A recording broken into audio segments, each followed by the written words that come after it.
كشفت تقارير إعلامية عن القصة وراء الانفعال الكبير الذي ظهر عليه أحمد شراحيلي، مدافع الفريق الأول لكرة القدم بنادي الاتحاد، في مباراة القمة أمام الشباب، والتي انتهت بفوز الاتحاد في الدوري السعودي.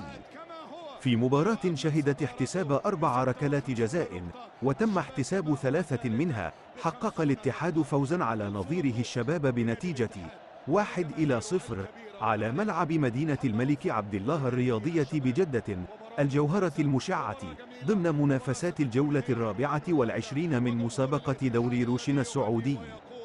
وقال الإعلامي سلطان الغشيان عبر برنامج راوندب في الدقيقة 94: كان هناك نقاش بين أحمد شراحيلي وزكريا هوساوي، وكان شراحيلي يلوم زكريا على ترك المساحة للاعب الشباب كريستيان بوانكا، وهذا عتاب من لاعب خبير، إلا أن زكريا قابل الأمر بنرفزة مصحوبة بغضب اللاعب لعدم مشاركته أساسيا.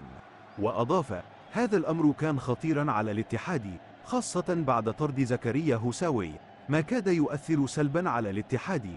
وعقب المباراة انفعل أحمد شراحيلي بشكل كبير، وخرج عن طوره وكأنه يقول: والله لأضربه.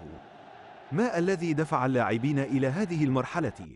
ووجه الغشيان رسالة إلى زكريا هوساوي قائلا: نحن في الكرة السعودية لدينا شح في مركز الظهير الأيسر، وإذا اعتزل ياسر الشهراني لن يكون هناك تنافس كبير على هذا المركز في المنتخب، ناهيك عن تذبذب مستوى متعب الحربي.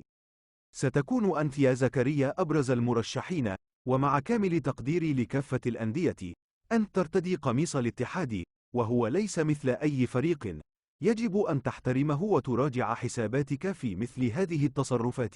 واسمع كلام اللاعبين